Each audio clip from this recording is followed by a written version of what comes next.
আমি সম্পূর্ণ নিরাপদ এবং আমি নির্দোষ। কারণ কি, ঘটনার কোনো ফুটেজ নাই, প্রত্যক্ষ সাক্ষী বলছে যে টিপ বিষয় কটূক্তির প্রমাণ পাওয়া যায়নি, কিন্তু গত ফ্যাসিস্টের আমলে আমাকে মৌলবাদী জঙ্গি জামাত ট্যাগ দেওয়ার চেষ্টা করেছে। এবং বাংলাদেশে আমি প্রথম যে জামাত শিবির, একজন দাঁড়িয়ে রাখলে তাকে জামাত শিবির বলতে হবে, এই ফ্যাসিস্ট আমলের থেকে এর প্রতিবাদী প্রথম হলো আমি নাজমুল তারেক। এবং বিজ্ঞ আদালত আমার মামলাটা আমলে নিয়ে তদন্ত দিয়েছে, অবশ্যই আমি ন্যায় বিচার পাবো বলে আশা করতেছি।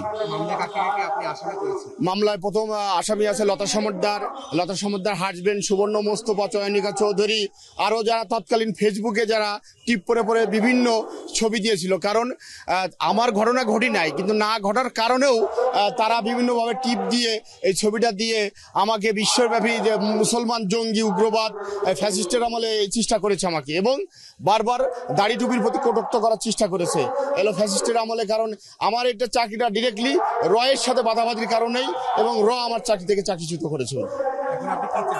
আমি চাই অবশ্যই ন্যায় বিচার। বিগত ফ্যাসিস্টের আমলে এই নাটকীয় নেককার ঘটনায় যারা জড়িত তাদের সর্বোচ্চ শাস্তি চাচ্ছি, চাকরিতে পূর্ণবল চাচ্ছি। এবং আমি আপনাদের মাধ্যমে একটা কথাই বলতে চাই, আমি প্রধান উপদেষ্টা ডাক্তার মোহাম্মদ ইউনূস স্যারের সাথে একান্ত সাক্ষাৎ কামনা করতেছি। আপনার সাথে যে ঘটনাটা আমরা জানি, ঘটনাটা সত্য না, ঘটনাটা কি হয়েছিল? আসলে আমি তখন উল্টো পাশে আসতেছিলাম, যার জন্য জাতির কাছে আমি ক্ষমা চেয়েছিলাম। এবং আসার পথে এক আমার বাইকের লুকিং গ্লাসের সাথে লতা সমদ্রের ধাক্কা লাগার পরবর্তীতে উনি আমাকে বাস্টার্ড বলছিল।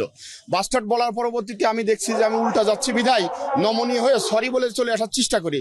ঠিক সেই মুহূর্তে আমি পোশাক পরা অবস্থা আমাকে টেনে ফেলে দিয়েছিল। তারপরে ঘটনাস্থল থেকে উঠে আমি চলে এসেছি।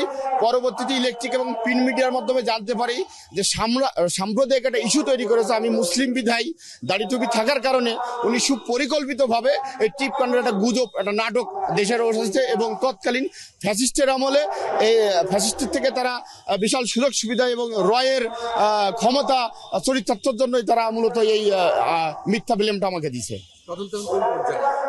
আমি না, চাকরির জন্য আমি 5 তারিখের পরে আইজি স্যারের কাছে আবেদন করেছি এবং আমি বিজ্ঞ আদালতের কাছে একটা মামলা করেছি। এই মামলা তদন্ত হলে ইনশাল্লাহ আমি আমার পক্ষেই পাবো বিশ্বাস, এবং চাকরিও ইনশাল্লাহ আল্লাহ যদি রিজিকে রাখে অবশ্যই পাবো ইনশাল্লাহ।